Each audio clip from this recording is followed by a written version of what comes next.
Good morning, good afternoon, or good evening, depending on where you are in the world, and welcome to today's Enterprise Connect webinar, How Successful Companies Migrate to CCaaS, sponsored by Versailles and broadcast by Informa.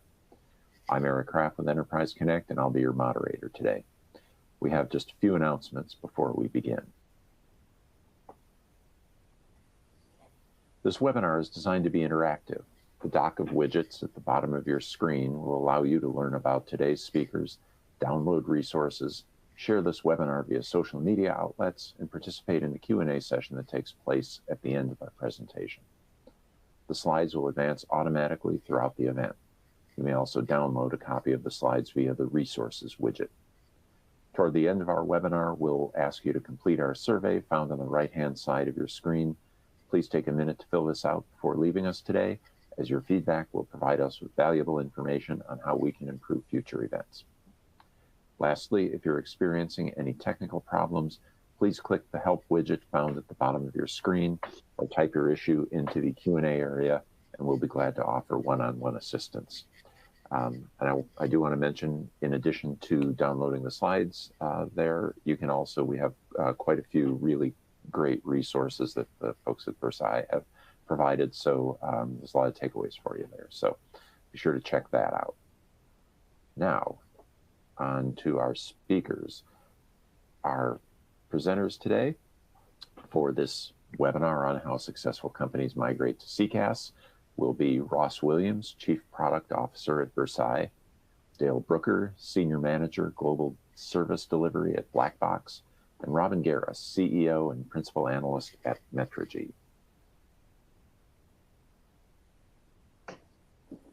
So for this presentation, as I get ready here to turn it over to Ross, here's a snapshot of what we're going to cover. We're going to discuss what success looks like, what are the characteristics of success, common misconceptions about migrating to CCaaS, how to enable a smooth transition, how to manage once you've moved over to the new environment, and our last section will have some light bulb moments where our speakers will share some things that will be useful for you just to take away, and some good ideas. So with that, I'm going to turn it over to Ross and move to the Versailles slide, and take it away, folks. Thanks very much, Eric. Just quickly at the start, we'll cover the three companies presenting today, and put the elevator pitch for each one, so you know what each company does. For Versailles, we develop, manage and operate a suite of applications that focus on the technology that underpins customer interactions. So in other words, the technology suite used by contact centers, and that also extends to unified communications. And our data and information is surfaced through proactive alerting, tailorable thresholds, real-time dashboards, and historic reports. So pretty straightforward. Over to you, Dale. Hello, everyone. Blackbox is a trusted IT solutions provider delivering cutting-edge technology solutions and world-class consulting services to businesses around the globe. We have a presence in 35 plus countries with 75 delivery and support centers that span 6 continents. Leveraging our 3,800 team members, we proudly support greater than 8,000 global customers, providing both remote and on-site services. We are very proud that we provide services to half the Fortune 500 companies. We have partnered with 30 plus best-in-class technology companies, and we currently hold more than 4,000 certifications. Blackbox is able to provide worldwide, multi-vendor, multi-site support. And over to Robin. Thank you very much, Dale. Hello, everybody. I'm Robin Garris. I'm CEO here at Metrigy, as you know from Eric's introduction. Just a little bit about the company, Metrigy. I think our name says a lot about who we are. It's a combination of 2 words, metrics and strategy. So we go out and we conduct a lot of research with IT, CX, and business unit leaders, as well as vendors, and as well as consumers, so the people actually using all this technology that we put into all different areas like contact centers. I lead our coverage at Metrigy on customer experience in the contact center, as well as digital transformation. So I'm always out there talking to companies and talking to people about their use of this technology. And most importantly, the thing I really like to get out of it is, why are you using the technology? How does the technology help you to drive your business metrics? How does it help you to improve, increase revenue, improve your customer ratings, make your employees more efficient, all that kind of stuff. Reduce costs is another big one. So that's a lot about what we do when we conduct our research. So I'm just going to jump into a presentation here and talk a little bit about the migration to CCaaS and what we're seeing with companies in our research. So most of this research that we're going to talk about here today is from a study of about 641 ITCX and business unit leaders that we just conducted in June. It's a global study. I've also got some consumer-based data in here, and that was from about just over 500 consumers in North America. So just so you have an idea of that research. Okay. I want to start from a high level and talk about transformation. We hear all sorts of things about digital transformation, but honestly, a lot of digital transformations, I put forth that most digital transformations are actually CX transformations. It's transforming the way you're interacting with or serving your customers. So we ask specifically about CX transformation. The way we define it is the innovative application of either a new or existing technology to improve customer and or agent experience, ultimately driving measurable business value. So you have to see a change in some sort of metric that you're measuring, whether it's, like I said, revenue or costs or some specific KPI to have a true transformation. But the big thing that we saw this year is more companies transforming than we have ever seen before. Just last year, this was only 54% of companies were transforming their customer experience. Now it's up to 83% have either completed a transformation project, have one underway, or plan to have one finished by the end of the year. So, or underway rather by the end of the year. So a lot of companies transforming their customer experience. What does that mean? It might be the next question. Well, what do you mean by transforming customer experience? I will tell you that in our research, there's a long list of different projects that they're doing, but they kind of fall into these three different categories. They're worker focused, they're focused on new apps or improving apps and channels, and then foundational capabilities. So the worker-focused ones were the ones that we saw a lot of this year. So this is doing things like, scheduling and capacity planning improvements, making sure that you've got a lot of workforce optimization capabilities that you can add or improve those. Even agent hardware, just making sure that your work-from-home agents have what they need to be effective and efficient.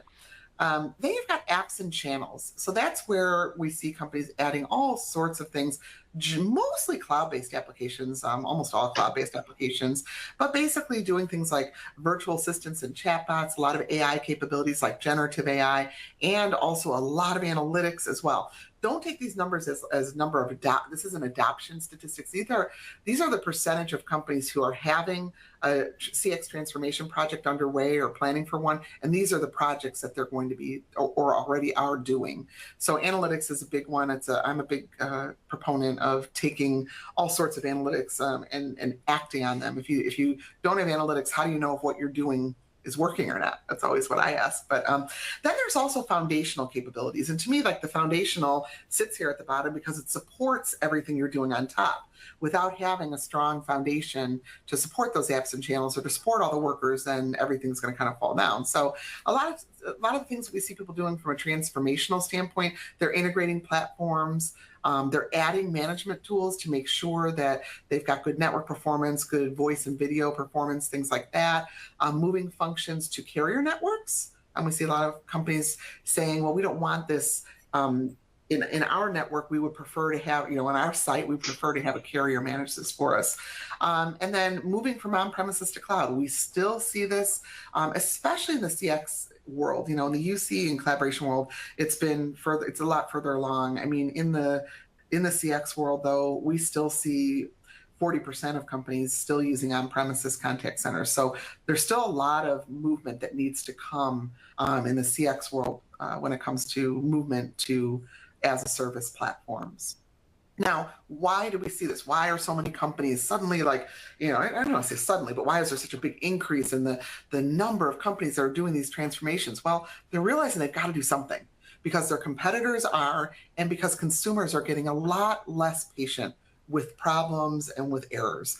So first, I call your attention to the right side of the chart where we ask them, how many bad experiences will you tolerate before you leave a company for good?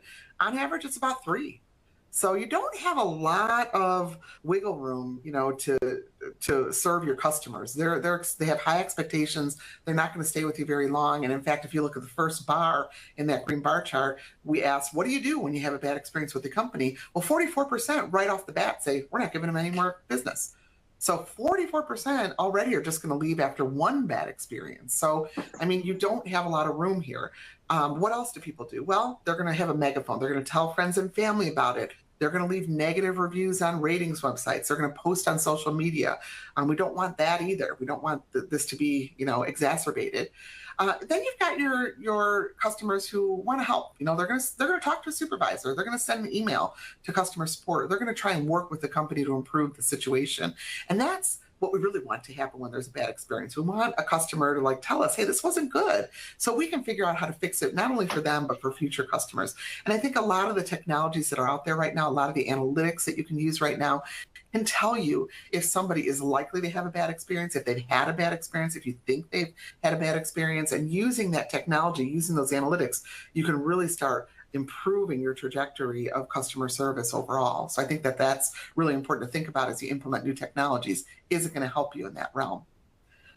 The other thing I want to point out, and this is a little bit of a shift from the end of 2022 to the end of, the start of 2022 to the start of 2023. So we'll be gathering this data actually again here in another month just to get us to the start of 2024. And what we did was we asked everybody, what approach is most important to your organization? Improving CSAT over agent productivity or improving agent productivity over CSAT? And a lot of companies would say to us, well, they're both important. We want to focus on our customer satisfaction. We want to also make sure our agents are productive. And sometimes they can be at odds. I mean, you can say, well, as an agent, if my KPI is average handle time and you're measuring my productivity by how quickly I'll get someone on and off a call, that might be a detriment to customer satisfaction, right? Because I might need to be on the call a little bit longer to make sure that this customer is satisfied. Well, anyway, if you look at the 2022 numbers, the 85% said, oh, it's all about CSAT.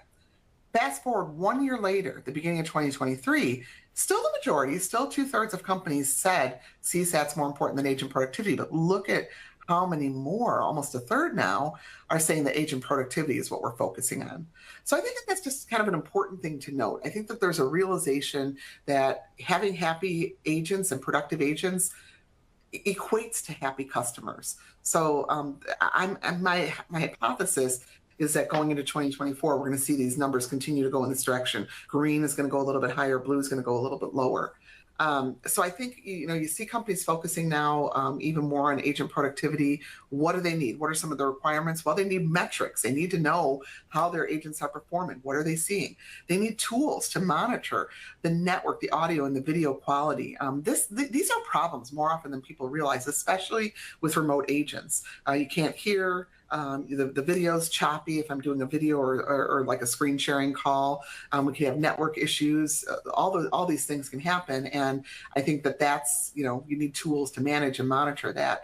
You need to have actionable insights to improve agent productivity. Okay, so great. I have information showing me that these agents did really well with their customer satisfaction score and these agents did really poorly. But wait a minute, I'm seeing a correlation now that the audio quality over here was really bad today. Why?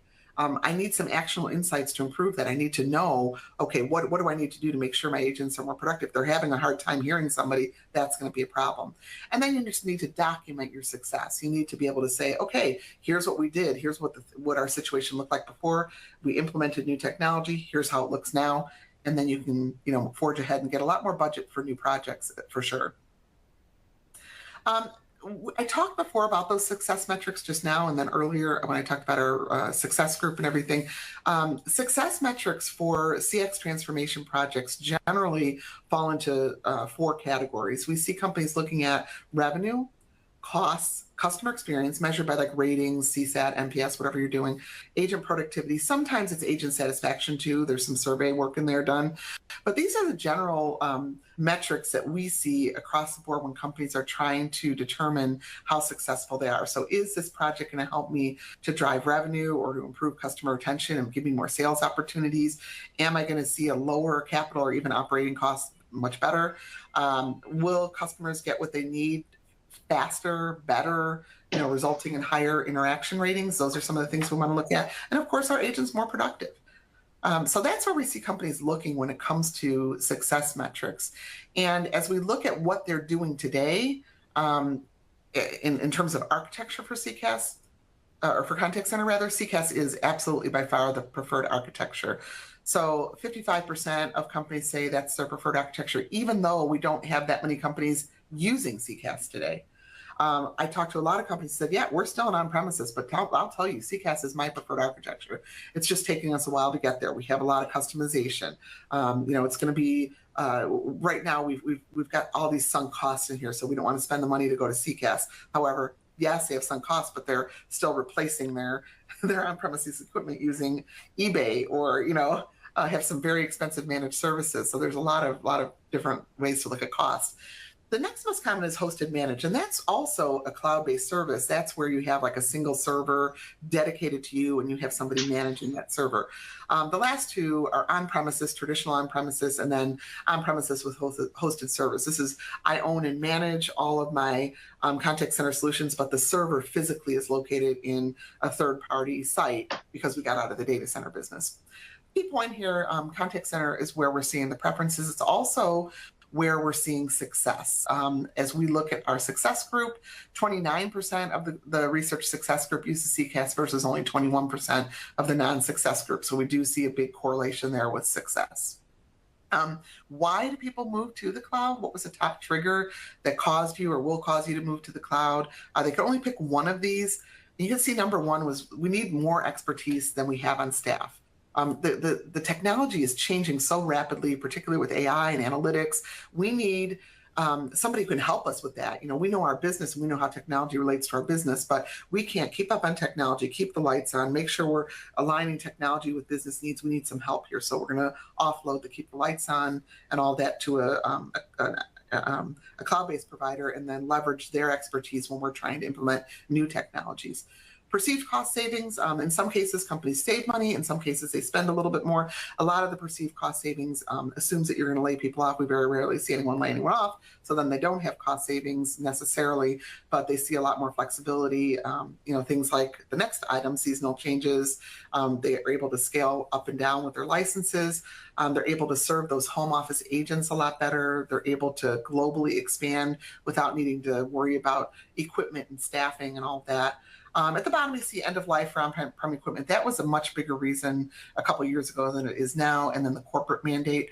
The stars show you where our research success group was. So the research success group are those companies who looked at those business metrics. They told us how their business metrics improved by the use of advanced technologies. Those in our research success group were above average. Those in the non-success group were below average. So these stars just basically show you where the research success group was in a much higher number than the non-success group.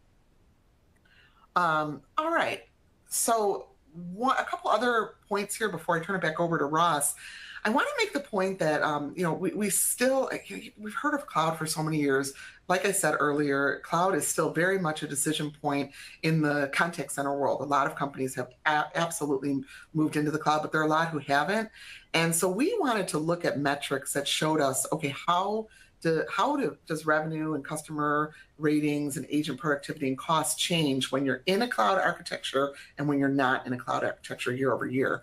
And you can see revenue increases significantly more in cloud architecture, just makes you more agile. Customer improvement ratings, agent productivity. Cost is just slightly better with a cloud architecture. With non-cloud, it's generally a wash. Sometimes, it just kind of depends on what your current situation is. But you can see with a cloud architecture on the other 3 points, it's definitely very measurable, better better improvements in all of these areas, just, because of agility, because of the ability to, add new applications that are going to help you with driving revenue, that are going to help you understand your customer ratings and what's going on and so on. So we do see just, these better improvements when it goes into the cloud. And also, we see that when companies implement in the cloud, that their actual implementation went better than expected in more cases than not. So we've got 45% of companies in this pie chart on the left saying, "Wow, our implementation went better than we thought." 52% said it was as we expected. Only 3% said it was worse than expected. And if you think of any new technology implementation, to have 3% say it went worse than expected and everyone else saying, yeah, it was just as we thought or better than we thought, that's pretty incredible. Like, you don't see that very often in technology. So we did ask what made that implementation better than expected. Well, the provider was more helpful. Of course, that's more than they expected because they've been doing so much on their own for so many years. So I could see that would be, kind of a surprise to somebody who's been used to, doing everything on their own. It was faster. It was completed faster than they expected. So, you might want to look at, okay, what caused it to be completed faster than you expected? Did you do automation? Did you have specific tools that helped you there? Agent training was more intuitive than they expected. Extension to remote or home workers was breeze. And the technical issues were not as great as they anticipated. Like I said, they're used to doing this on their own in an on-premises world, and it is a lot different in that case. All right, so with that, Ross, I'm going to turn it back over to you. All right, thanks for that, Robin. I really love that approach that Metrigy has with the essentially data-driven insights. Fantastic. So what we're just going to cover now is some of the common misconceptions that we've seen as we've gone on that journey with customers as they've migrated from enterprise technology to cloud-based. And one of them is that my headcount will reduce. And what we've seen there is really you can look at your migration from an enterprise application to cloud as picking up your contact center application and the hardware and operating systems and the applications that are required to make that work. You're kind of picking that up out of your own data center, your own computer room, and you're moving that into someone else's cloud, and someone else will look after that for you. So they will feed in water. They'll keep the security patches up. And in fact, in a cloud environment, the application itself will roll forward on a continuous basis. So most cloud providers will run a continuous deployment methodology. They're backed by microservices, so they will move that application ahead all of the time. They'll fix bugs. And along the way, they'll come back to you typically with all the new features, and this is how you can use something we've just rolled out and keep you very much informed. The key part that still falls back to the customer to either provide themselves or to organise through a third party, such as Black Box, is that contact centre practice. So if you have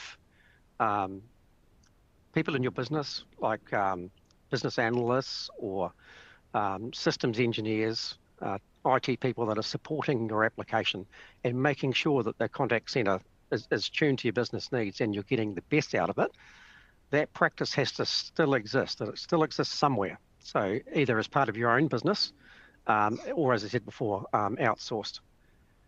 You can supercharge that team with the addition of an application like Versailles Service Management, our flagship product. So that will empower those people to be much better at their jobs than perhaps they were previously.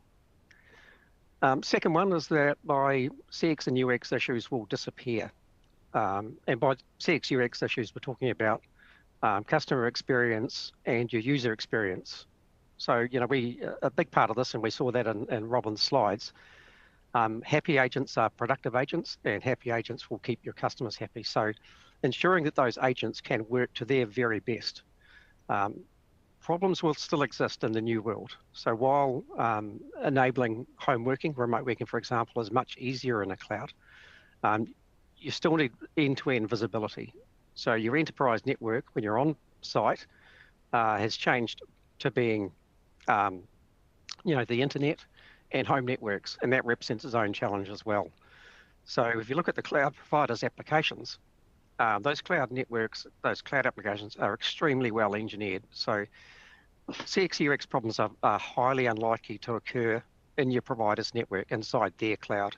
It's going to be in the connectivity into that cloud is where you see most of the issues.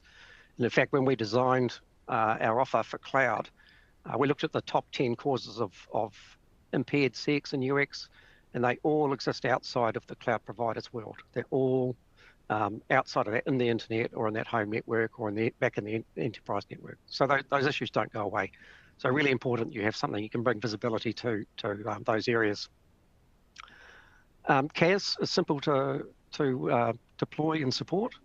Another misconception, parts of it are much simpler. For example, integrations. Integrations is a lot of the out-of-the-box capability for deployment now. But really, if you want to get beyond anything that's kind of vanilla, you still need pretty deep domain knowledge.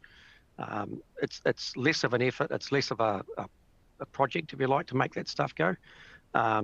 But of course, it's much smoother if you really know what you're doing, either internally or through a partner.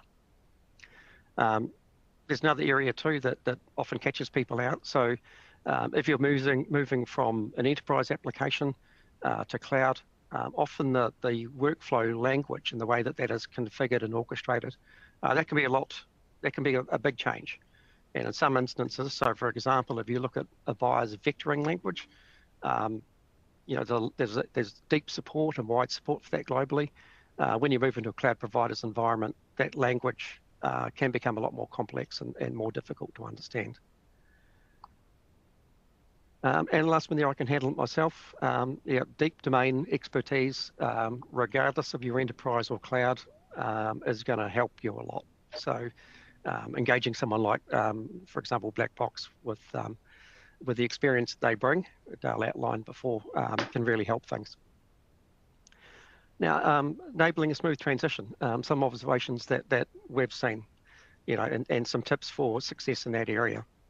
So the first one there, right-sizing a new environment.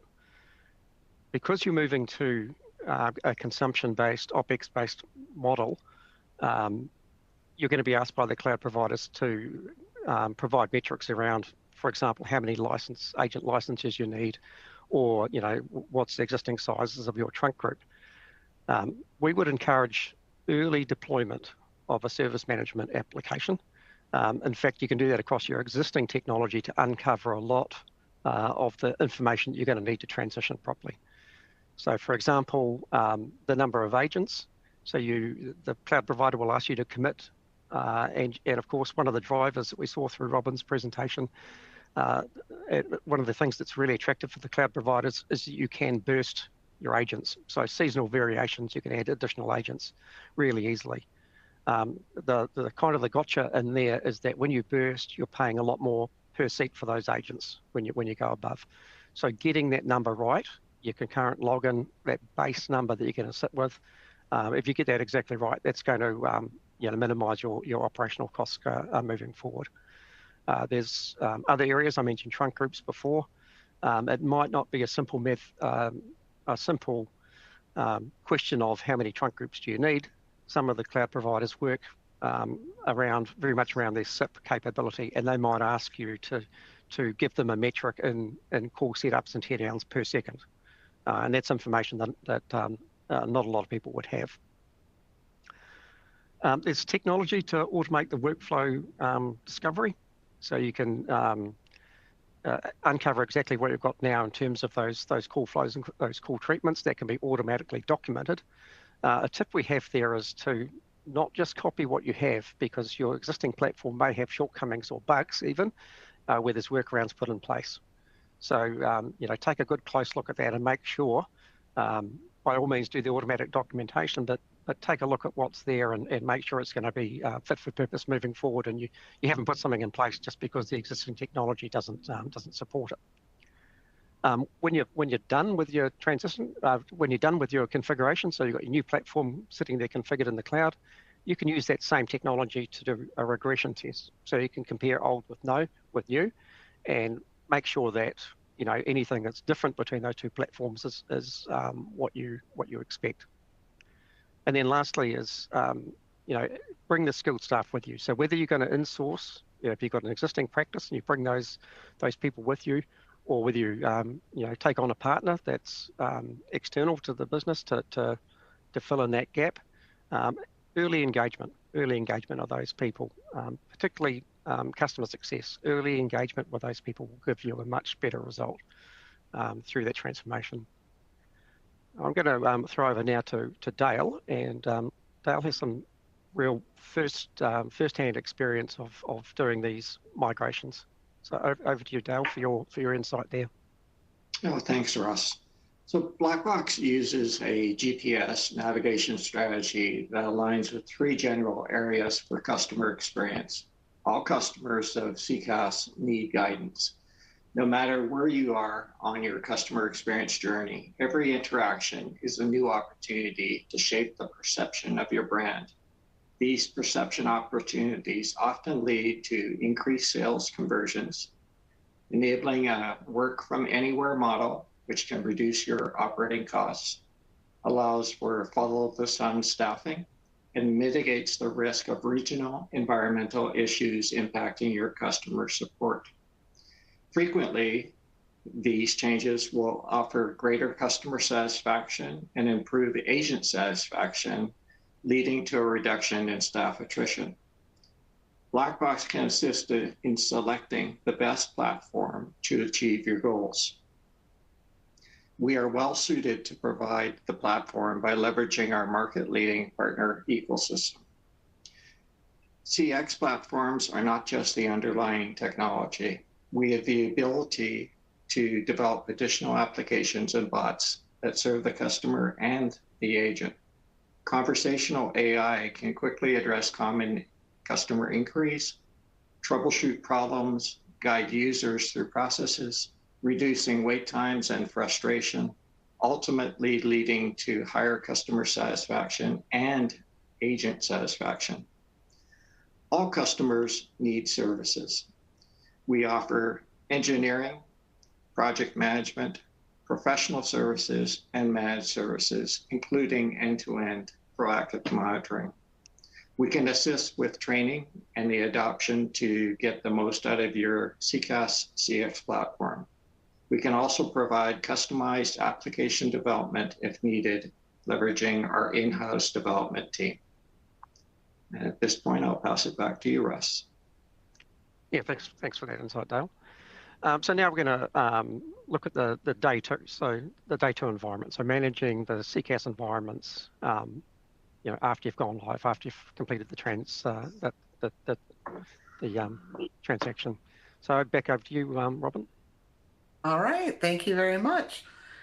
So when you think about CCaaS, as both Dale and Ross said, there are complexities to it. I personally think it's easier for an IT or CX leader to run in CCaaS than on-prem in terms of like the technical management of it.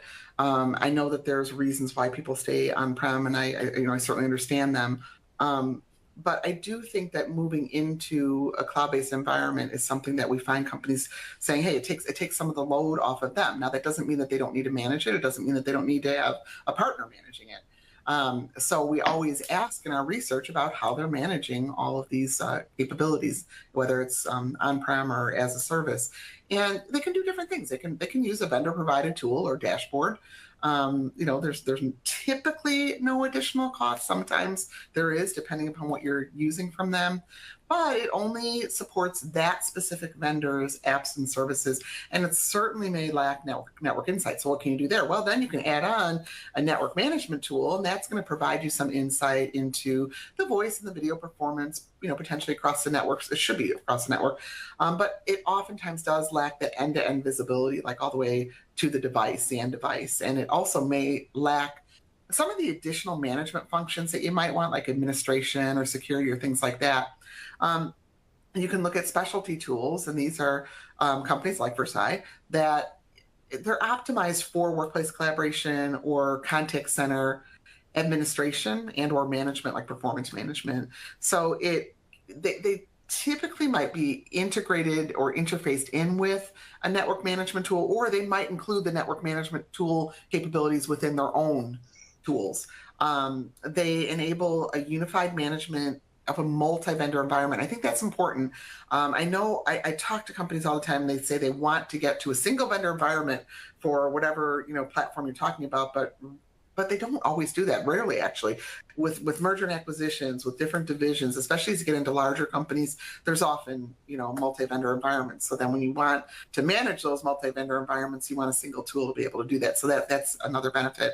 And then you do have that deep end-to-end visibility typically with the specialty tool that you're not getting with the others. I mean, you think about it like a vendor provided tool, their primary responsibility or their primary goal is to build a really good platform. They're not necessarily management or analytics or monitoring experts. Same with network management tools. Their primary responsibility is managing, that network and giving you information about the network performance. Whereas a specialty tool in this space, I mean, they're specifically looking at, they're the management experts specifically looking at how do I manage these types of platforms. So you can kind of see the difference there and the value that you might see with a specialty tool. In fact, as we looked at contact center performance management, we saw that they were used by about 71% of companies. So these are these are your specific specialty tools, whether they're using performance administration or both. So you can kind of see there how companies are using these types of tools. Now, when they use specialty tools, about a third of them see a reduction in mean time to repair, which is obviously a measure that will go to cost, will go to customer service, will go to your customer ratings. So about 34%. And the average reduction time that they saw there is about 36 minutes. The management vendors, performance management vendors that were included in this rating, this is independent. It's not, nobody sponsored this. This is just our own independent research. You can see them just listed here alphabetically, but the average reduction time was about 36 minutes. That's pretty significant when you think about various outages that you might have and how much, cost per minute is kind of all over the place right now. It depends on your industry and so on, but it's common to see cost per minutes in the up to $9,000 per minute. It's crazy when you think about how much it costs, not only in your human capital, but in your lost sales, in your customer service scores and so on. It's hard to come up with a solid number on that, but it's pretty high. What we found when companies are using contact center platform management specifically, so some of those numbers I showed you earlier were for contact center as a service, so just going to a CCaaS platform, we saw a lot of really good metrics in terms of improvement. Now, when we saw companies moving to using a contact center platform like a specialty tool, this is specifically what I'm talking about here, they saw revenue go up by about 21%, costs go down by 17%, customer ratings went up by 20%, and employee efficiency went up by 18%. So we saw some really good changes as you have a management tool that can help you manage the system better, potentially onboard your agents faster so that you can start generating more revenue, so that you can start making sure your agents are more efficient by using some of the analytics, so that you can get better customer ratings and so on. So we really did see some good.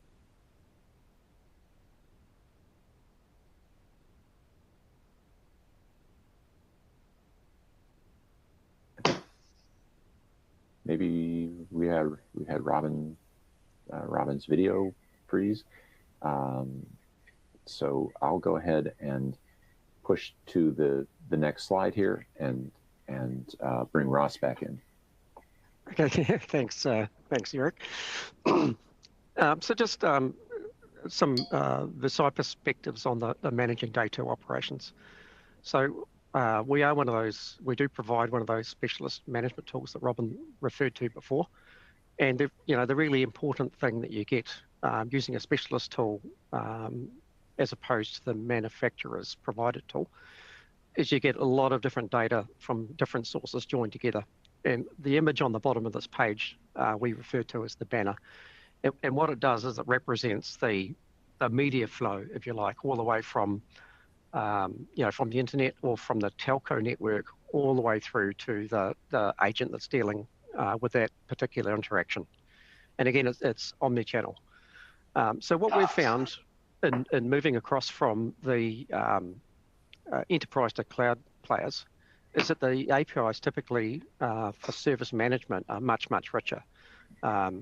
So for example, in a cloud environment, the the call detail record, if you like, the CDR record, is broken down for those calls into a very detailed step-by-step. So you might see the incoming call hit the contact center, initially be handled by a bot.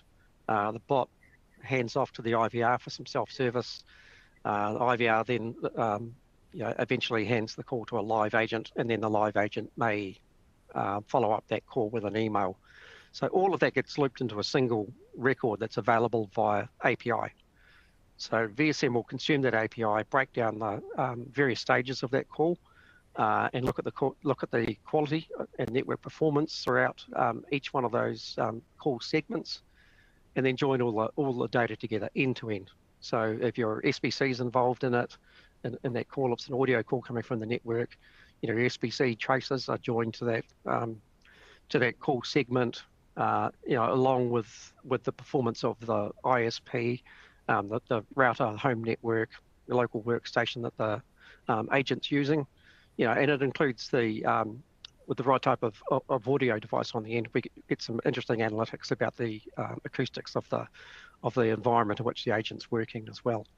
So we get a real detailed end-to-end view that we put together that you simply don't get out of a non-specialist application. So when we take all of that data, and there is a lot of data points that we're taking there and joining together, and we give it some scale.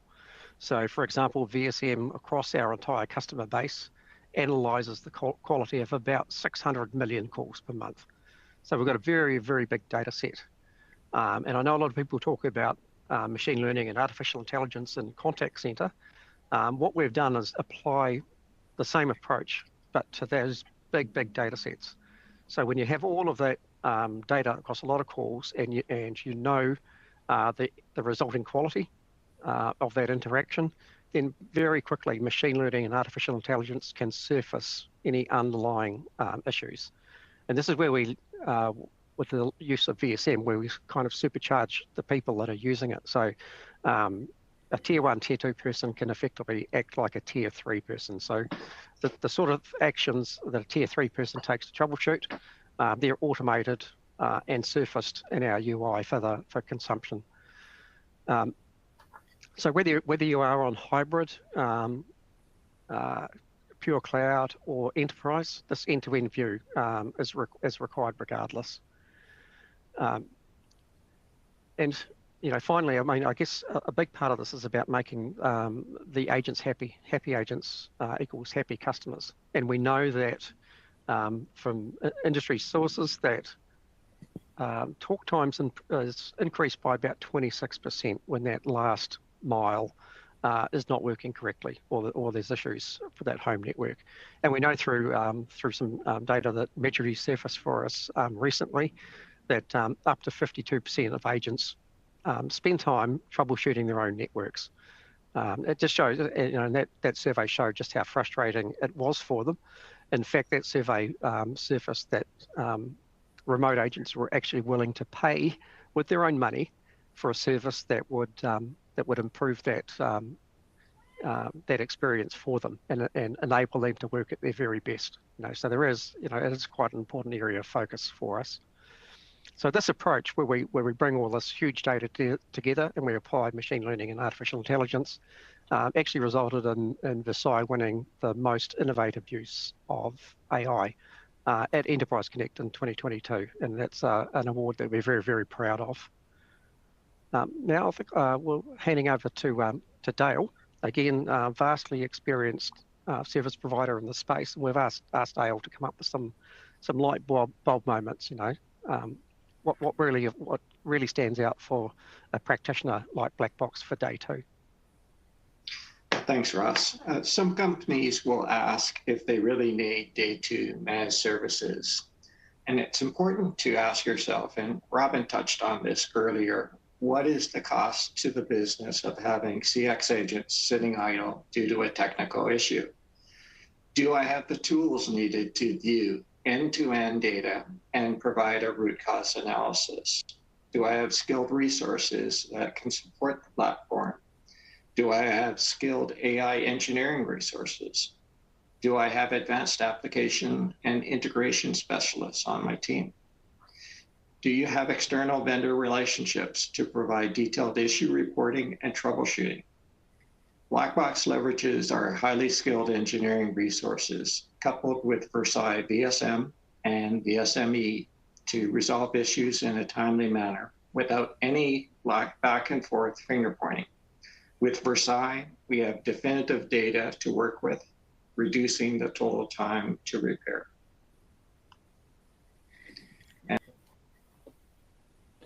think that's back to you, Eric. I think that winds up the presentation. So we've got some Q&A time now.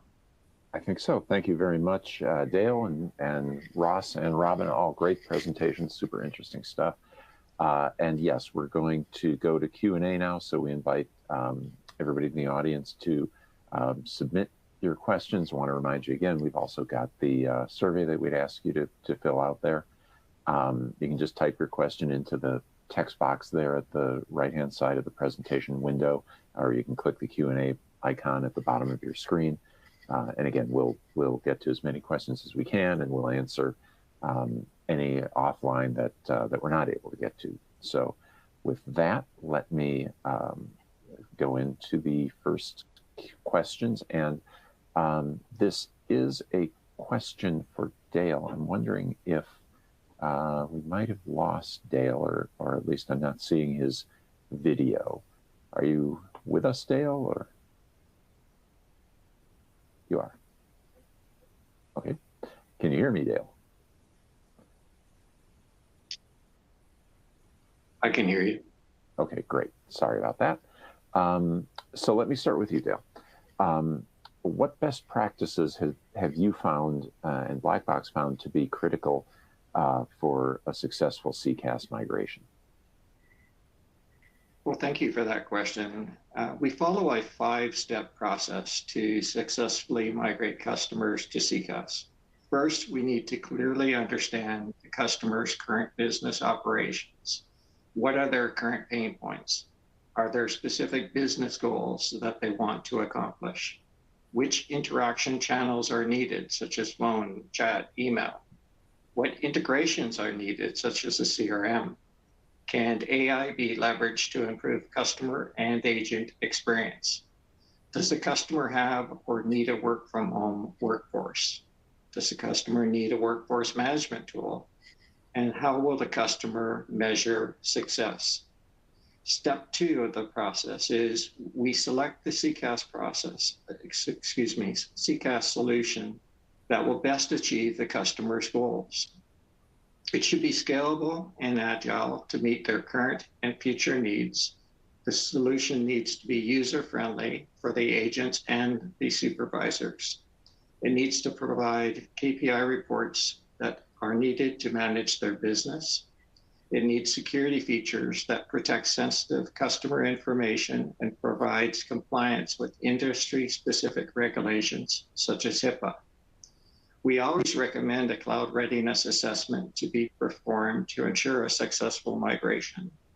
We feel that it's critical to have a reliable cloud solution coupled with day 2 managed services. The day 2 managed services provider needs to have effective tools to quickly diagnose the issue to reduce the total time to repair.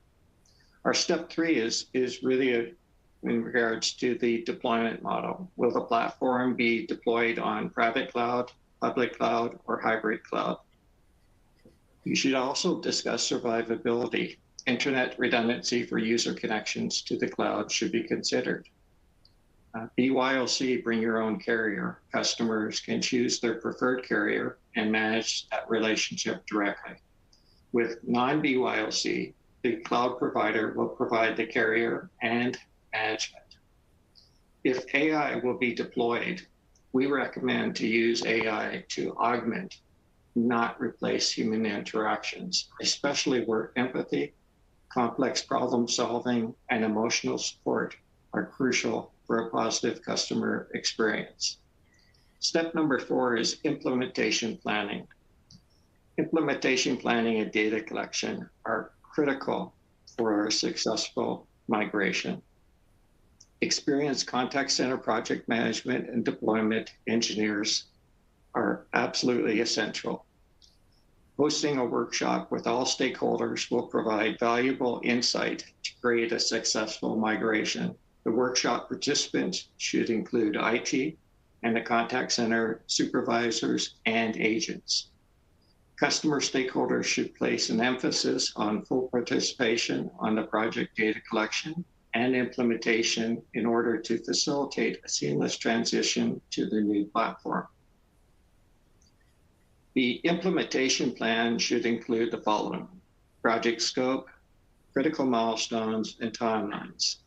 Any hardware and software requirements, including the recommended headsets, a data migration plan, a number porting plan, a custom development plan if required, integration with an existing system. It's critical to thoroughly test the integration prior to going live. The integration should provide the agent with the information needed to process the call and reduce the need for manual data entry. Comprehensive agent and supervising training plans are also critical, as they need to clearly understand the features and functionality. There needs to be a user acceptance testing plan. And also, finally, there needs to be a go live hypercare plan in place. The final step number 5, is post cutover. The customer should be fully aware of the day 2 escalation process, how to open up support cases, how to request changes, how to engage an escalation manager if they have any concerns. Monitoring and troubleshooting tools are critical to provide end-to-end visibility, along with the historical data required to quickly determine root cause and take actions needed to resolve the issue in a timely manner. And then finally, after deploying the CCaaS solution, it's critical to monitor the results and optimize as required to continue to raise the bar and improve customer service. Thank you. Okay. Thanks very much, Dale. Appreciate those. There's a few points I want to come back to if we have time in the Q&A period, but maybe raise with Robin and Ross, but I want to move on now to our next question, which is also for Dale. Why did Blackbox decide to partner with Versailles? Well, that's a great question. I'm glad it was asked. We've worked with Versailles for several years. First, we worked with them on premise-based solutions, and now we work with them on cloud-based solutions. They consistently provide proactive monitoring solutions with the data needed to effectively troubleshoot. Their solutions have greatly enhanced our service delivery capabilities, and Versailles has always been very responsive and agile, making them a very reliable and trusted partner. Okay, that makes sense. Okay, thanks very much, Dale. Our next question is for Ross, and thinking back to the Robin's slide with the different layers or different types of management systems and the vendor's own and on through. Why Robin kind of gave her perspective in some detail. From your perspective, why wouldn't I just use the CCaaS management console? Why wouldn't that be enough? Yeah, that's a great question. It's something we get asked an awful lot, actually. My view of that is that if you are doing that, you get a view of the CCaaS provider's area of responsibility.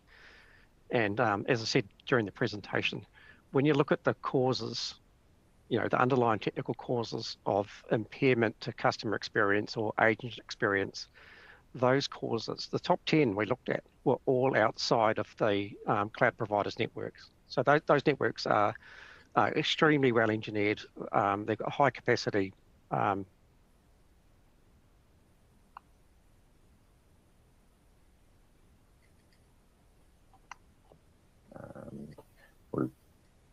I've lost your sound, Ross. I don't know if anything can. Yeah, can you hear me, Ross? Oh, I can hear you, Eric. Okay. Okay. I can hear you. I think we lost Ross's sound there for a minute. Sorry, guys, can you hear me? Yeah, now we can hear you. Now we can. Sorry about that. Everyone's having internet maybe issues today. Yeah, and it really comes down to the skill required. So if you're using separate manufacturers' tools to piece together, an interaction, you've got to be a highly skilled engineer. What VSM brings you is that single pane of glass where all of the joining together of the relevant data has already been done, and you don't need a highly skilled person to do that. So a regular tier 1, tier 2 service desk person is really empowered to troubleshoot these interactions, well beyond their level of experience. Okay, that makes sense. Okay, we have another question relating to sort of the, kind of again thinking about that hierarchy, not hierarchy, but that set of choices with management tools, and as you get into more specialized ones, how would contact centers of different sizes think about the costs associated with it? Is it something where it's mostly large contact centers that would look to these more specialized tools, or is that something that can really apply across the board and can be cost effective sort of at multiple size levels? And I'll throw that to Ross. Okay. Thanks, Eric. Yeah, we do tend to see the larger contact centers who have that internal capability and they have a contact center practice. They tend to want to consume the data that VSM produces. We call that type of customer a self-maintainer. So we have different views in our application. So we have based on your role, for example, black box get a different view. They get to see lots of different customers and their data and how they're performing, and the individual customer gets to see their environment. So that's really over to the relationship between the partner and the customer as to what is shared. But we've got no issue at all, and I think Black Box has got the same attitude of that open sharing of tool sets and knowledge between themselves and the customers. Absolutely no issue with that, and it is in a format that customers can consume as well as partners. Robin, can I toss this to you? Has your research shown anything about what size or what characteristics of enterprises might, or contact centers might be more inclined to use these sort of tools? Yeah, I agree. It definitely is larger companies. I mean, I have seen in our research some mid-sized companies, so say in the range of like about 1,000 to 2,500 employees, like that range, actually seeing a lot of advantage in using tools, especially in the contact center. I think a lot of it depends on how many agents they have and how many of those agents are remote, because that certainly plays a role. How much turnover do they have? So all those factors come into play to where, is it worth spending the money so that we can see an ROI? But I have seen it go down to the mid-size level. I don't see very many small companies doing it, but definitely the larger companies, they almost have to, Got it. Okay, that makes sense. And with that, we are just about to the top of the hour and the end of our time here. So I will remind everybody to check out the resources here and to get the resources from the page that you're on. I want to thank, of course, Ross Williams, Dale Brooker, and Robin Garris, who are our speakers today from Versailles, Black Box, and Metrigy, respectively. Really appreciate it. Just great information, great deep dive on how to migrate to CCaaS and what some of these key factors are. Want to thank Versailles, of course, for sponsoring the webinar too, and everybody in the audience for attending. We appreciate you all joining us. For the audience, in the next 24 hours, you'll get a personalized follow-up email from us that'll have details and a link to today's presentation so you can watch it on demand. Please do share that with any colleagues or peers who would get as much out of it as you have here. Today's webinar is copyright by Informa, The presentation materials are owned by or copyrighted by Enterprise Connect and Versailles, and the individual speakers are solely responsible for their content and their opinions. So on behalf of our guests, Ross, Dale, and Robin, I'm Eric Kraft. Thanks for your time and have a great day.